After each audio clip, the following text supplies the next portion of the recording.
Hello friends, welcome to SSC coaching centre. दोस्तों, आज मैं आपको प्रॉफिट लॉस के बहुत ही अच्छे सवाल सिखाऊंगा। इस वीडियो को पूरा देखना। चलिए स्टार्ट करते हैं। पहला सवाल, एक विक्रेता को 40 रुपए में 45 केले बेचने पर 20% की हानि होती है। उसे 24 रुपए में कितने केले बेचने चाहिए जिससे उसे 20% का लाभ हो? तो जो ट्रिक है उसे याद रखना, ठीक है। इन सभी ट्रिक्स को आप नोट करके रखा करें ताकि आप जब भी रिवीजन करें तो ये सब काम आएंगी। रुपए लिखना, बटे में आना, वस्तु लिखना, मल्टीप्लाई कर देना प्रतिशत से बराबर, फिर रुपए लिखना, नीचे आना, वस्तु लिखना, मल्टीप्लाई कर देना प्रतिशत से। नहीं समझ में आया? अभी समझ में आ जाएगा। रुपए कितने हैं? 40, 40 लिखिए। वस्तु कितनी है? 45, 45 लिखिए। इंटू 20% की हानि हो रही है। किसी भी चीज पे हानि होना या लाभ होना 100 पे होता है। अगर 100 की चीज पर 20 की हानि होगी, 100 की चीज पर 20 की हानि होगी तो 100 में से 20 घटा देंगे, बचा हुआ 80 लिख देंगे बराबर। बाद में कितना रुपया है? 24। वस्तु कितनी है भाई? वस्तु कितनी यहां पे नहीं पता। जब नहीं पता तो x मान लेंगे। इंटू 20% का लाभ हो भाई, 100 की चीज को 20 ज्यादा में बेचोगे तभी तो 20 का लाभ होगा। तो प्रतिशत कितना हो जाएगा? 120। इसी को बस कटा के सॉल्व कर लेना है, आंसर आ जाएगा। ठीक है, बात समझ में आ गई। चलिए कटा लेते हैं। यहां पे देखिएगा 24 एकम 24, 24 पंजे 120 कट जाएगा। ठीक है, 40 एकम 40, 40 दूनी 80 कट जाएगा। यहां भी ठीक है। 5 से 45 9 बार में कट जाएगा। ठीक है, बचा क्या?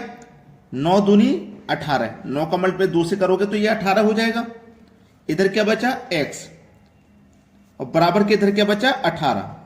तो x की वैल्यू कितनी हो गई? 18। और x की वैल्यू क्या थी? वस्तु कितने केले? 18 केले बेचने चाहिए उसे। ठीक है, 18 केले। ये आपके सवाल का हो जाएगा बिल्कुल सही आंसर। अब देखते हैं अगला प्रश्न। अगला प्रश्न है, 720 रुपए में 60 वस्तुएं बेचने पर एक दुकानदार को 20% का लाभ होता है। 480 रुपए में 80 वस्तुओं को बेचने पर कितने प्रतिशत की हानि होगी? अच्छा सवाल, बेहतरीन क्वेश्चन। देखिएगा, वही काम करना है। रुपए नीचे वस्तु प्रतिशत गुने प्रतिशत, फिर रुपए नीचे वस्तु इंटू प्रतिशत वैल्यू। ठीक है, रुपए कितने हैं? 720 हैं, तो 720 इधर लिख देते हैं, 720। ठीक है, बटे में आइए, वस्तु कितनी है? 60 इंटू प्रतिशत वैल्यू को लिखिए। 20% का लाभ, तो 100 में 20 जोड़ के लिख दो, 120 बराबर। बाद में रुपए हैं 480, बटे में वस्तु कितनी है? 80 इंटू प्रतिशत वैल्यू। कितने पर बेचने पर कितने प्रतिशत की हानि होगी हमें नहीं पता। तो जो भी हानि होगी तो 100 में से कम बेचेंगे, उतनी की तो हानि होगी। तो हमें ये नहीं पता 100 से हम कितना कम बेच रहे हैं, तो हम मान लेते हैं x कम बेच रहे हैं। 100 में से कम कर रहे हैं, x कम बेच रहे हैं। ठीक है, इतना मान लीजिए बस। अब इसको काट के छोटा करते हैं। चलिए, 0 से गया 0, 12 छिंग 72।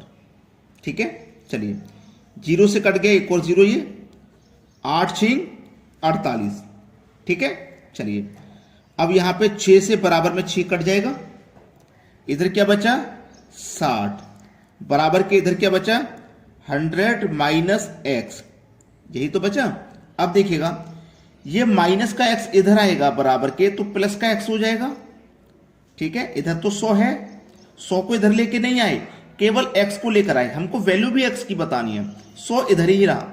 अब इस 60 को इधर लेके जाओ तो ये माइनस का 60 हो जाएगा। ठीक है, तो x का मान कितना आ गया? 100 में से 60 गया 40। x का मान कितना आ गया? 40। तो हम कितने प्रतिशत की हानि होगी? 40% की हानि होगी। यह हमारे सवाल का सही जवाब हो जाएगा। अब देखिए अगला सवाल। अगला प्रश्न, 150 रुपए में 30 वस्तुओं को बेचने पर एक दुकानदार को 25% की हानि होती है। ऐसे ही 30 वस्तुओं को 20% लाभ कमाने के लिए कितने का बेचें? अच्छा सवाल है।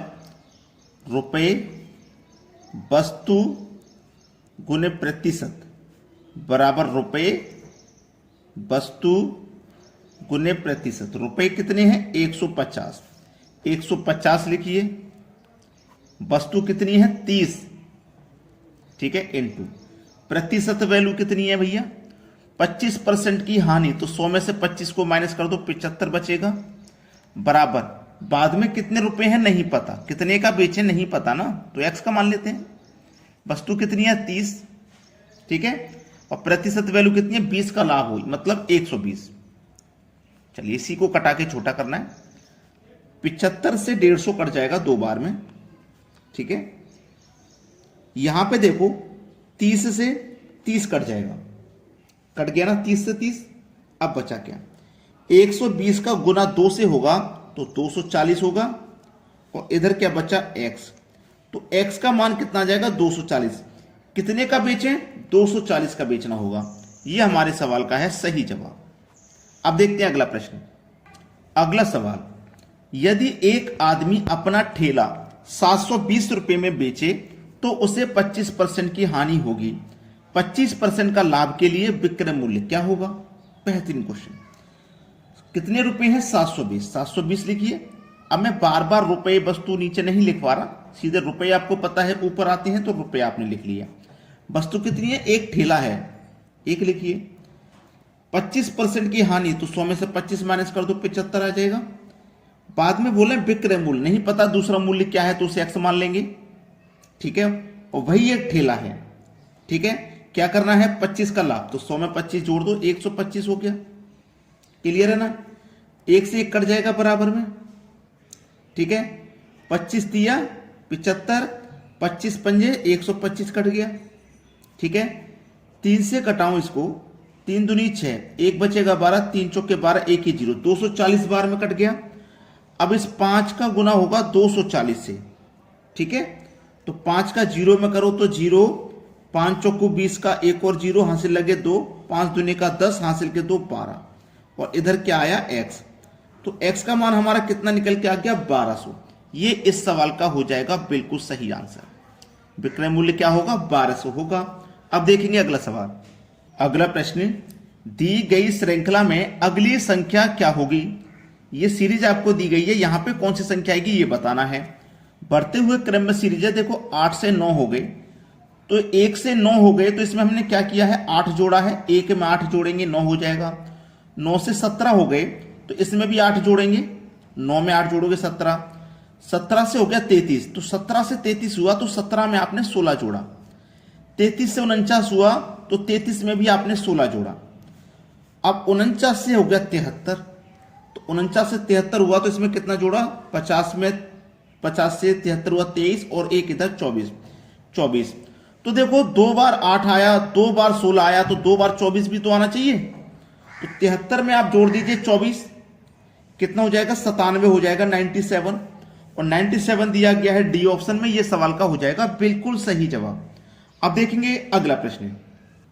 अगला प्रश्न है, रवि पूर्व दिशा में चल रहा है, 1 किलोमीटर की दूरी तय करने के बाद वह 45 डिग्री बाएं मुड़ता है और फिर 90 डिग्री बाएं मुड़ता है, उस समय वह किस दिशा में है। बड़ा ही अच्छा सवाल। देखो आपको अगर दिशाओं का ज्ञान नहीं है तो इस वीडियो को आप जरूर देखें, आपको ना कभी भी दिशाओं में गलती नहीं होगी। 4 दिशाएं होती हैं, 4 से फिर 8 हो जाती हैं, है ना। अब आपको ना याद रखना है पूर्व याद रखना है कि पूर्व हम कहां लिखें। पूर्व आप चाहे यहां लिख लो, चाहे यहां लिख लो, चाहे यहां, किसी भी कोने पे लिख लो, कहीं भी लिख लो, कभी गलती नहीं होगी। आपने मान लिया पूर्व यहां लिख लिया, तो एक बात याद रखना कि जहां भी हम पूर्व लिखें, पूर्व के लेफ्ट में उत्तर आता है। पूर्व के लेफ्ट में, अगर मैंने पूर्व यहां लिखा है तो लेफ्ट में उत्तर यहां आएगा। अगर मैं पूर्व को यहां लिखूंगा तो उसके लेफ्ट में उत्तर यहां आएगा। अगर मैं पूर्व को यहां लिखूंगा तो उसके लेफ्ट में उत्तर यहां आएगा। अगर पूर्व को यहां लिखूंगा तो उसके लेफ्ट में उत्तर यहां आएगा। ये बात समझ में आ गई। पूर्व यहां तो उसके लेफ्ट में उत्तर यहां आ जाएगा। अब पूर्व पश्चिम, उत्तर दक्षिण, ये क्लियर हुआ। चलिए अब उसने बोला है रवि जो है वो पूर्व दिशा में चल रहा है। रवि मान लीजिए इस पॉइंट से पूर्व दिशा में चल रहा है और 1 किलोमीटर चलने के बाद में वो 45 डिग्री बाएं मुड़ता है। 45 डिग्री, तो देखो ये तो पूरा 90 डिग्री है और 45 मुड़ेगा तो बीच में आ जाएगा यहां, है ना, यहां आ जाएगा। ये पूरा 90 का है, उसका आधा मुड़ा है तो यहां आ गया। फिर वो बाएं मुड़ता है 90 डिग्री। अब देखो यहां से यहां तक 45, फिर यहां से यहां तक 45, तो यहां आ जाएगा, यहां से डायरेक्ट वो मुड़ेगा बाएं में 90, तो यहां आ जाएगा, ये 90 है, तो ये इस दिशा में है उसका मुंह। अब ये वाली दिशा कौन सी है? उत्तर पश्चिम। उत्तर पश्चिम है, पहला ऑप्शन हो जाएगा सवाल का बिल्कुल सही जवाब। प्रश्न सभी को समझ में आ गया? सभी बच्चे वीडियो को लाइक करें और शेयर करें। ठीक है दोस्तों, धन्यवाद।